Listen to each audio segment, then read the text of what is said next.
ready to define this century together. We also are joining forces on quantum computing and nuclear power, a natural partnership for close allies.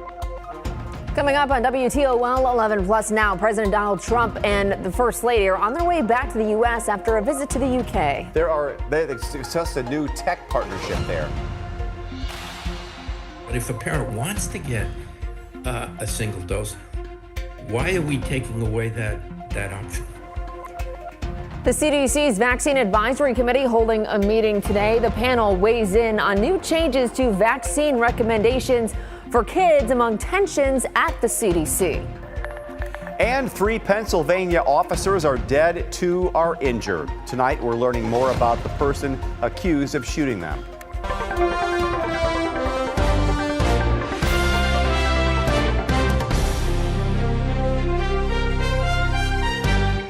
I should be able, as an American citizen, to say what I want. And what's kind of ironic about it is that is the very same thing that Charlie Kirk always said. If he had been in that audience, he probably would have stood up and said, "Let her speak." Welcome into WTOL 11 Plus now. I'm Kaylee Meredith. I'm Dan Cummins. You just heard from Shelley McKnight, the Anthony Wayne School Board member who announced she's resigning end of the year. McKnight came under scrutiny by Anthony Wayne parents after putting a laughing reaction on a Facebook post about the death of Charlie Kirk. McKnight says it was an accident and didn't mean to hit that emoji, but it has led to parents looking into her social media history and calling for her resignation. McKnight says her resignation was already in the works since July, planning to focus on her family after some private health concerns. She says all the anger and snaps to judgment started over a mistake. Michael Sandlin has more. There is no way I would condone or make fun of the death of a person, especially a man murdered in front of his wife and children. Shelley McKnight is feeling raw. For the past week and some change, she's become the focus of a flurry of social media attention and fury from Anthony Wayne parents after making what she calls an innocent mistake. She says she accidentally added a laughing emoji onto a Daily Mail post mourning the death of right-wing commentator Charlie Kirk. She says she meant to add a care emoji instead, but after her cataract surgery, sometimes it's hard to tell. I didn't really think much more of it. Then a friend called me and said, "Are you aware that you put a happy emoji on a political post about Charlie Kirk's death?" And after talking to the superintendent and the president of the board and one of the other members of the board, who also said he was guilty of that same mistake, it happens. They both said, go and change it, put a public apology on there. And so McKnight did just that, but the damage was already done.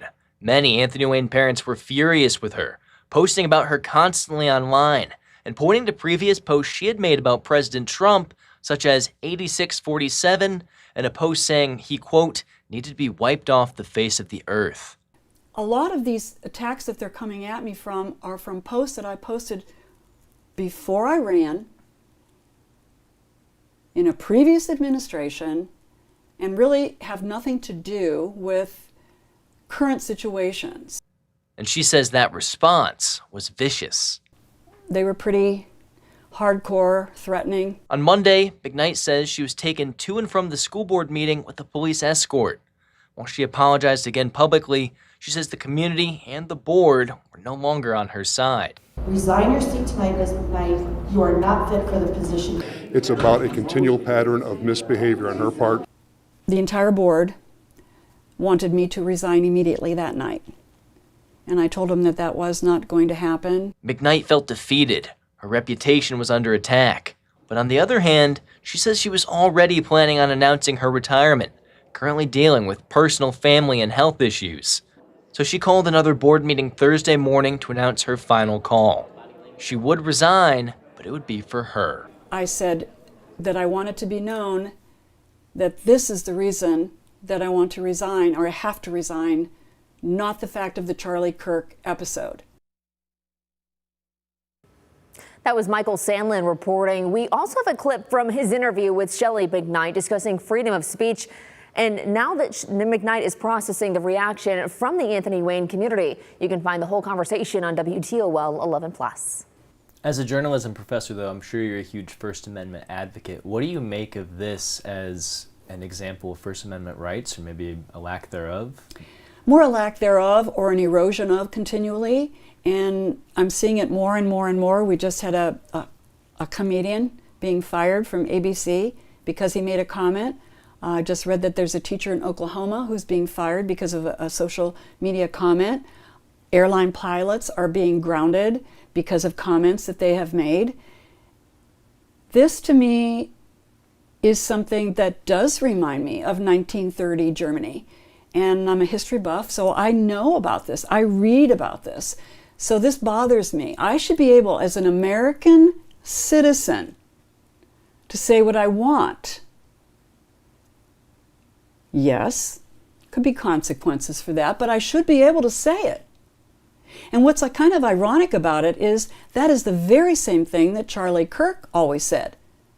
If he had been in that audience, he probably would have stood up and said, let her speak.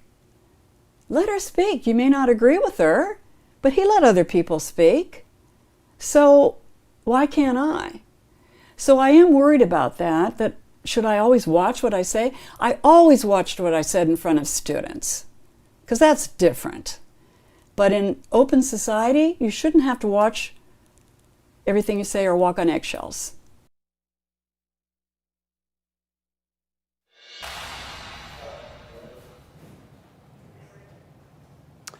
Now to the headlines, stories making headlines across the country and around the world. We're learning more about the person accused of shooting 5 officers in Pennsylvania.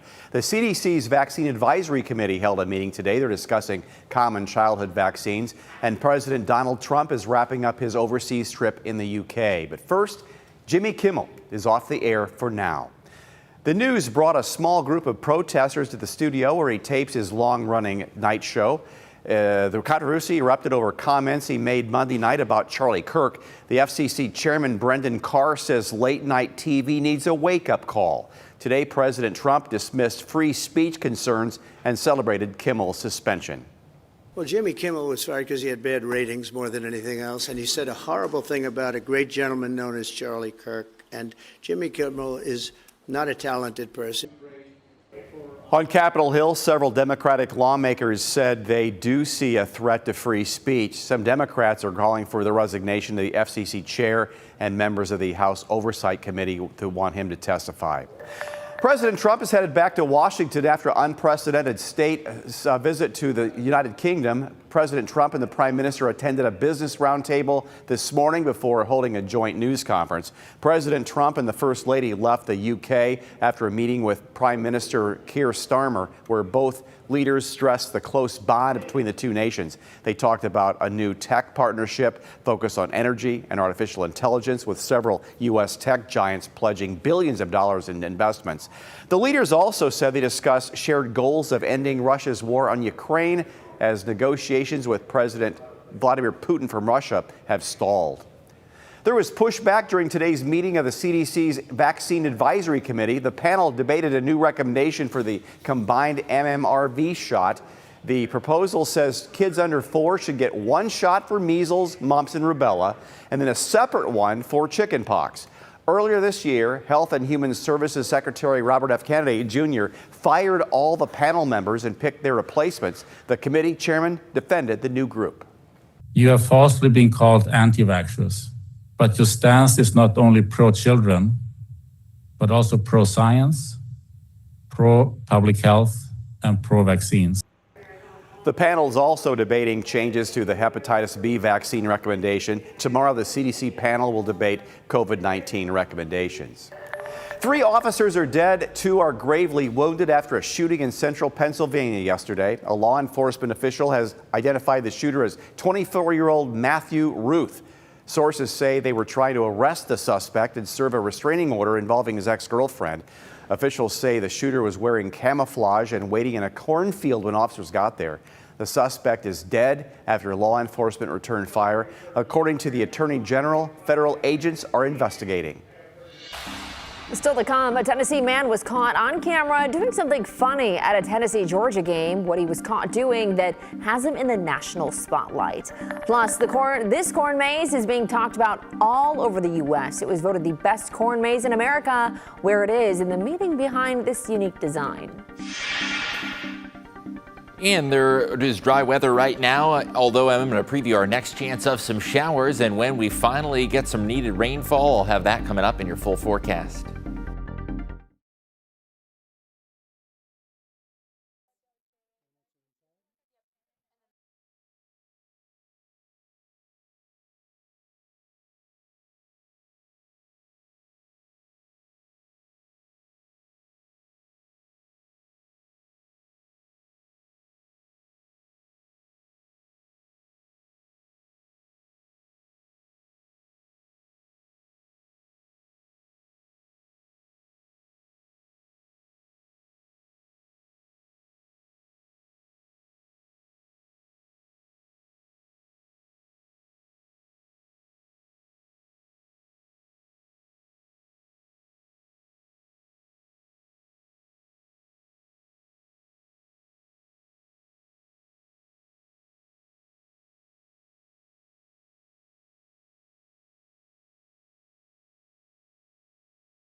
If you're watching on WTOL 11 Plus, you already know about our exclusive streaming platform. But do you follow WTOL 11 on social media? Right now, there's a video you'll want to see on our TikTok page. Here's one about parking changes coming to downtown Toledo. Parking meters in downtown Toledo are getting a facelift. Pretty soon, these old meters will be replaced with new ones. A representative with the Port Authority tells me progress has already been made to put in these multi-space meters, which will allow the same forms of payment as the old ones, cash, credit, and the Park mobile app. Instead of 1 meter per space, the new meter will cover a stretch of spaces, and you'll have to put your license plate in instead of the parking zone. The project started in 2022 and will continue for the next several years. Make sure to follow WTOL 11 on all of your favorite social media platforms. You can follow us to stay up to date on breaking news, weather, and the stories that have people talking. Well, in the wake of the Federal Reserve's interest rate cut this week, mortgage rates continue to fall. Today, Freddie Mac released new data that shows the 30-year fixed mortgage rate is averaging 6.2%. That's down from 6.3% in the previous week, and it marks 4 straight weeks of falling rates. A family farm in Maine is celebrating a national honor. This corn maze has been voted the best corn maze in America, winning USA Today's 10 Best Reader's Choice Awards for the 4th year in a row. This year's design, called Whale of a Tale, was inspired by a Maine children's author. The farm says it honors both Maine's farming roots and its fishing industry, 2 essential parts of the state's culture and economy. You guys ever been a corn maze ever? I have not. I have been in one. It's been a while. Yeah. When we were kids, we used to go on field trips to corn mazes during fall, but it's been a few years. I feel like it'd be fun as an adult too. I'd be scared to get lost. Yeah. I get lost. I get claustrophobic. But you got to remember that you just have to walk a certain direction through the corn and you get out of it. And I feel like with Google Maps on your phone, that really makes things a little easier. See, it is. And you can always walk through the corn if it really gets bad enough. I'm playing checkers, you're playing 3D chess, John. Yeah, it wasn't like that back in the day. We had old-fashioned paper maps. But yeah, good fun in the fall time. Doesn't really feel like fall weather-wise. No, not in the slightest. I know there's a lot of summer activities we want to savor before we officially turn over the calendars into autumn, Monday, the first day of fall. Wow. So let's jump into that forecast because the summer feel is going to be continuing into the start of the weekend. If you've been soaking up that September sun, it is going to be back for your Friday. A bright and sunny day, not quite as mild thanks to a lake breeze, and there is going to be a difference in temperatures southwest of Toledo. We're going to be well into the mid to upper 80s and 70s likely east of town, closer to the Lake Erie shores. Dry weather over the Buckeye State and most of Michigan. There are a couple of showers up towards the thumb. Unfortunately, we cannot capitalize on that rain. Some showers pushing into Ontario. There were even a couple isolated showers in the Detroit metro, but nothing that'll affect us locally. And I do want to give you some new information on the latest drought monitor. This is issued every Thursday, and we have new information on a severe drought that has not only intensified, but also grown more widespread across the region. Here's the latest severe drought monitor from Seneca County back towards Hancock County and up into Bowling Green. Also, southwestern Lucas County also has been impacted by that significant rainfall deficit that has continued to grow. Elsewhere in Ohio, extreme drought conditions are in place in far eastern Ohio into western Pennsylvania. That red color, that shows you the next step up as far as severity of drought. Now, over the course of September, rain has been really hard to come by. We now have 16 dry days. That makes 2 straight weeks without a single drop of rain. We only have 2 days this month, September 3rd and 4th, with any sort of precip, and that puts our monthly total at a meager 0.6 of an inch of rainfall. So when could we possibly see rain again? It's likely going to have to wait until at least Sunday night and into Monday. Latest hour-by-hour data does keep us likely dry through the weekend. There are going to be some showers trailing to the west of us by Sunday evening and Sunday night. More likely shower and storm chances are going to be rolling in early in the work week, mainly late Monday and then into Tuesday as well. We're going to be watching this area of low pressure that could bring us some needed rainfall into the start of the week. So what about temperatures? We're going to be very mild tomorrow, especially west of town. Temperatures could even climb to the upper 80s southwest of Toledo, and it is going to be considerably cooler near the lakeshore with temperatures likely in the 70s. The weekend forecast, that east breeze continues Saturday. I think Sunday is by far going to be the warmer of the 2 weekend days, and it is likely to be a dry day with only a slight chance for a shower holding off late in the day. Weather impacts ahead. The weekend is going to be likely dry and mild, rain returning early on in the work week, especially Monday. That is going to be the most likely chance of showers and storms. And even through the long range outlook through the tail end of September, it is likely that we stay above average in the temperature department with no real signs of a major fall chill. Now, early next week, first day of autumn is Monday. There is a 60% shower and storm chance. Temperature wise, we are going to fall back to the 70s. But no major cool down on the horizon, and there are going to be some additional shower chances Thursday and Friday, so hopefully we can catch up on some needed rainfall with next week's forecast. Dan, Kaylee. All right, thanks, John. One Tennessee fan found himself in the national spotlight over the weekend after cameras caught his reactions during the Tennessee versus Georgia football game. Our sister station from WBIR in Knoxville has that story. Jeff, who are you? I am Jeff Como, and I am just a loyal Vol fan. Jeff Como was born and raised here in Knoxville, and if there is one thing you should know about him, he loves the Tennessee Volunteers. Around 89 or 90 to around 2002 or 3, that I went to every Tennessee-Georgia game, every Tennessee-Alabama game, and every Tennessee-Florida game except for one. Wow. And the one Florida game I missed was 1998. And Jeff was not going to miss the Tennessee-Georgia game. His friend gave him a ticket. Shout out to Thomas Mosier. Thank you for the ticket, Thomas. While Jeff was captivated by the game, Vol fans were captivated by Jeff. When the cameras were not on the players or the coaches, they were usually on him. And I think when he missed it was the... Jeff was completely unaware of his newfound fame until after the game when he made it to Circle Park. Some guy stands up and points right at me and goes, "That's the guy!" And I'm like, whoa, what? I mean, like I robbed a bank or something. I'm like, man, what did I do? Jeff's reactions to the game throughout the last several minutes resonated with Vol fans everywhere. When I first got it turned on, I had 272 text messages, and within another 30 to 40 minutes, it was well over 300. And at this point, it's probably 550 text messages. While most of America saw Jeff on their TV screens, of course, his boss did too, which unfortunately did blow his cover. I got to a point to where I was like, you know what, the best thing to do is I'm just going to call in sick today. And I got Coldplayed. And then I'm all over national TV, but my guys at work and all of them, Tennessee Choice Team, shout out, thank you for understanding. Jeff says thankfully his boss understood and got a good laugh. And while Tennessee and Georgia fans don't agree on who's the best team, they do agree they all love this Vols fan. For the most part, everybody's been great. Everybody's like, man, you were my soul, you were my spirit animal. You know, and honestly, I've gotten as many comments from Georgia fans as I have Tennessee fans. Dan, I am a Tennessee hater, but I think he's pretty cool.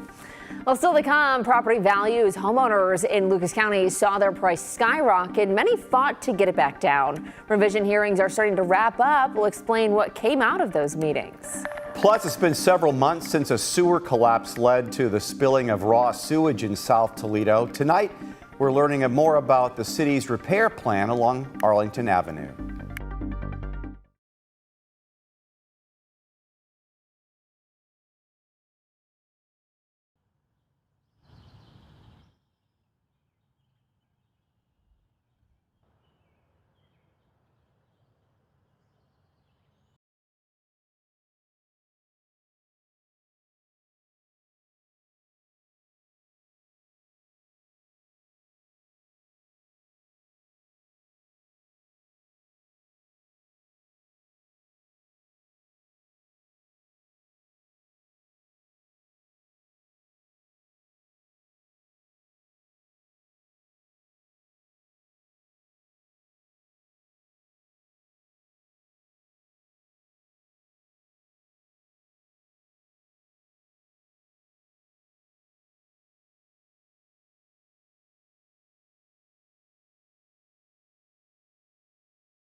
Thanks for being with us here on WTOL 11 Plus. Here are some other stories we're tracking tonight. Neighbors along Arlington Avenue have been dealing with construction for months. The city of Toledo announced today it's going to be a little while longer before it gets cleaned up. The project to repair the sewer main has now turned into a full-on replacement.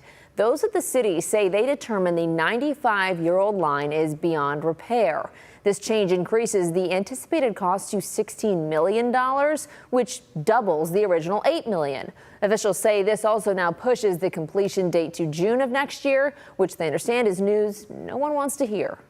We are very understanding of it's a terrible situation for the neighbors, and we're doing everything we can to mitigate that. You know, something this deep with so many unknowns and something that's not normally dealt with, it took a while to get to the point of being able to get out here and get a contractor to do the work. WTOL 11 was told while crews are starting the process of replacing the main now, pipe supplies will take a few months to get in. Lucas County Auditor is wrapping up work on 6,900 hearings from people appealing their property reevaluations. Property values increased an average of 29.5% throughout the county in 2024. There was also a programming error that led to overinflated values. Close to 70% of the hearings resulted in a decrease in property value. If you feel like your home isn't properly valued, there will be another window of time to file. A citizen has the right to challenge their property value once every 3 years. So if you did not go through the Board of Revision this year, you have a window from January 1st through March 31st to challenge your value through the Board of Revisions. About 1,900 of the Board of Revision hearings ended with no value change. There were 20 properties that had values increase. The auditor says her office is working to send all hearings results letters in the next month. Flooding has long been an issue in Findlay, and now city leaders are trying to ease those concerns while saving homeowners money on insurance. The city submitted a revised flood map to FEMA today. The yellow zones right there you can see on your screen are 15 acres that are expected to be removed entirely from the flood designation. It also shows 67 acres that will stay in the flood zone, but with a reduced water surface elevation. The revisions come after the city's first phase of work created benching or floodplain valleys along the Blanchard River. Mitigation efforts, including the letter of map revision, are a significant benefit to the community as a whole. One of the things I tell folks all the time is we want to see the river as an asset rather than a liability. And if we aren't fixing this problem, it's going to deter investment. So I think that it's going to really provide great benefit to our existing residents, but hopefully make Findlay a more attractive place for investment, both in residential properties as well as commercial properties. The city is continuing to work on other flood mitigation projects, with some looking to begin as soon as early next year. Findlay's mayor says it'll take FEMA about 6 months to approve the revisions. Well, if you're watching, that means you've already found us here on WTOL 11+. On this week's episode of Good Day After the Show, Amanda Fay sits down with Chris Peterson. She talks about some of her more memorable stories. You did a lot while you were here, won a lot of awards and told a lot of stories. Do you have, what are some of your standout memories and stories and moments? When people ask me that, I always go back to the Home for Keeps stories, because every Tuesday at 6 we would highlight a foster child or group of siblings that was looking for an adoptive home. And those kids were so special. I just can't tell you how much I looked forward to shooting those every week and just meeting the kids.